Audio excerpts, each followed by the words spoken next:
Hello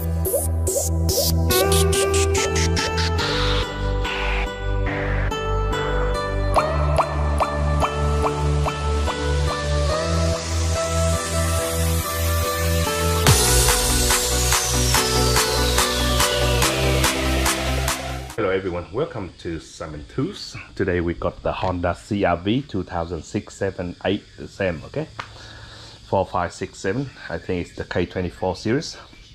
For me today is to do the clutch replacement. The clutch is very bad smell and very rarely you get the Honda CR-V 2006, 7 like this for manual. And this my friend Cars, he already ordered the Exodus clutch. Hopefully it's the right one, because for the K24 have to be ST TSX model, and this is difficult and more different because this one is the all-wheel drive, so it's more job to do, more work to do, and my first time today to do the four-wheel drive one, so let's see how we're going. When you do this car, first thing first in the morning, need a coffee, and then we do all the top parts out. And then before we check out the car and we go underneath it one go. So have coffee, relax, enjoy. For most Honda K24, we need to take up this bar and then take up the manifold. And then you can take up the starter motors. It's pain in the butt, but you have to enjoy what you do, okay? Other than a normal car, because of that part there, we have to remove the rear wheel drive, see? That's why we do the top one and then we come down to the bottom and we do it. All now we have to do is disconnect this one and get this manifold out, and then the wire, moving the sensor, the speed sensor, be careful.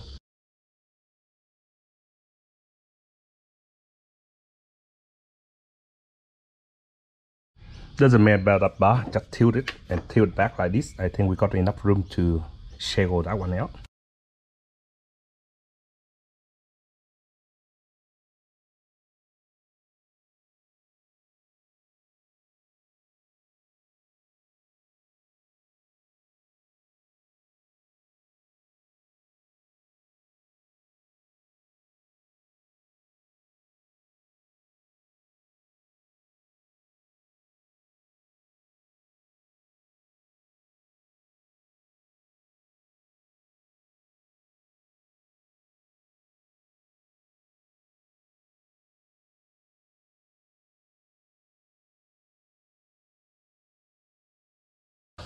Okay, we have to cover up, so make sure nothing go inside. So now it's safe to go.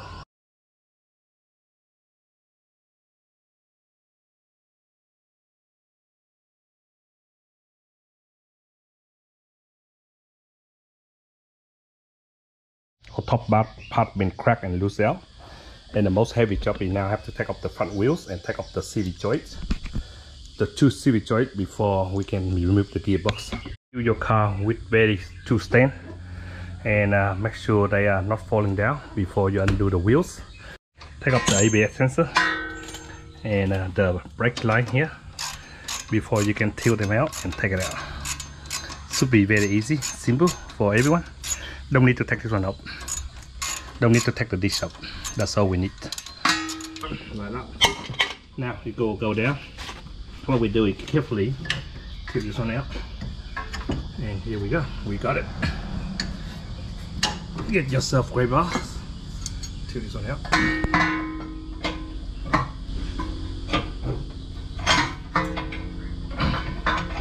Now go underneath and take off that shop. Take the whole bar out on each side. We'll be happy. Everything underneath here with your energy saver is the best, okay? Don't hurt yourself. Energy saver. Energy saver. That's it. Don't need to hassle. 1, 2, 3, 4. Same thing, okay? Same way. Bar, no energy saver. You can't take it out. You need energy saver, okay?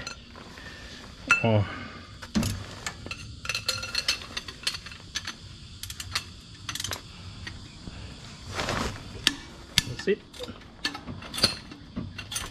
Do that to them all, and then put the bucket underneath, just in case the oil come out. You can move them out by very easy. got a little gear inside, so make sure see the got oil.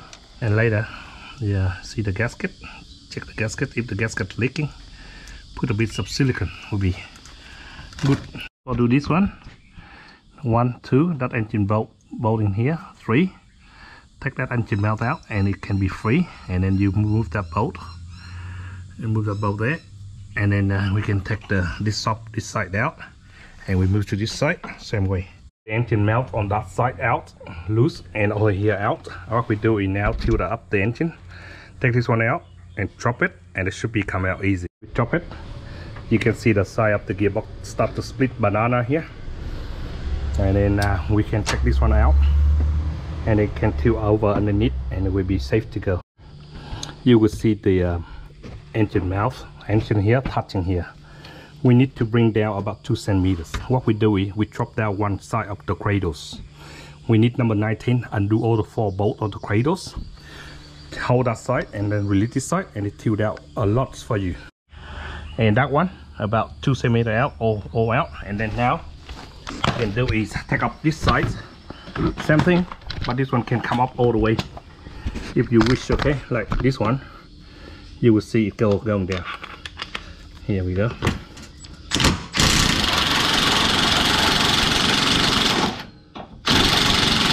I can take up all the way if I wish. Okay, take up all the way if you wish, no worries. So should be very easy for someone who never know before.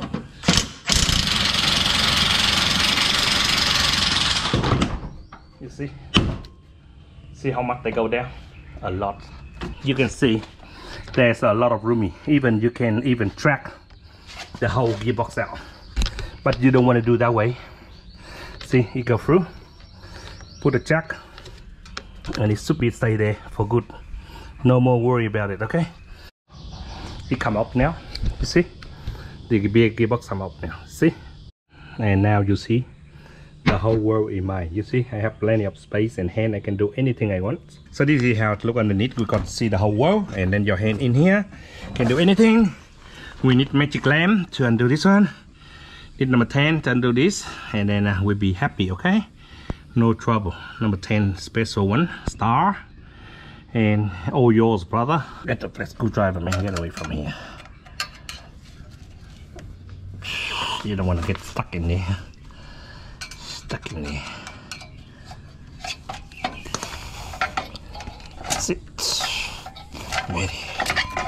Very shit. Okay, we have to do a bit of sanding down the flywheel here. It's shit itself too. To the flywheel, shit itself.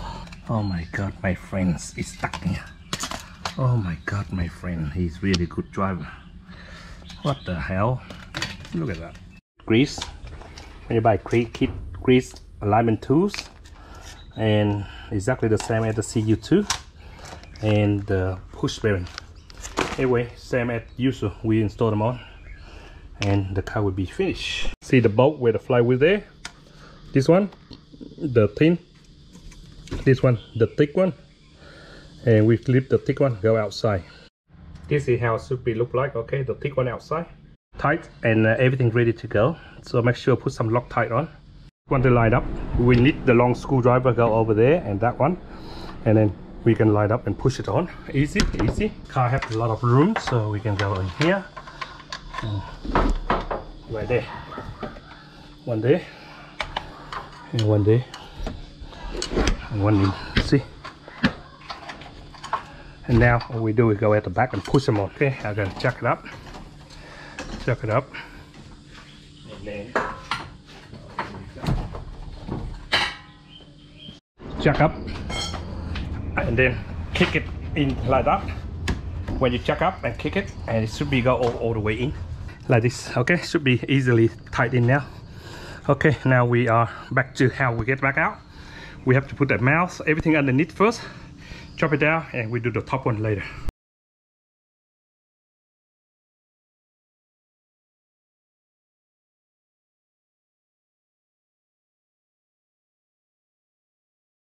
The bottom part almost everything done. Now all I do is just have the power shaft in and put oil in the gearbox, and I can put everything down and I'll be happy down the bottom. So the rain is coming, so luckily we finished the car. Now we filled up with water, and we mostly put everything back and we start up. I put red coolant on from my friends. He didn't know there's one more here. He didn't check the spare bottles, so we put in for him, filled up with red juice inside. Keep the coolant down, beautiful. Now we're gonna start it up. We insert the battery. Oh, beautiful. Yes. This car done 240,000 K and the clutch been replaced and worked perfectly. Beautiful, beautiful. Rocking, mate, rocking straight away. Beautiful, I love it. Okay, like brand banking new. The clutch really steep actually, not bad for the heavy duty, the accessories. Okay, all good. Okay guys, thanks for watching the videos. This is how I replaced the clutch for the Honda CR-V. This is my first time, but I see the CR-V much easier to replace than my Honda CU2, because when you check it out, the gearbox completely can pull it out. The gearbox on the CU2 you can't take the gearbox out, even if you want to remove the gearbox. But this one is good, ready to go. As long as when you finish the engine nice and quiet, that means you got everything is correct.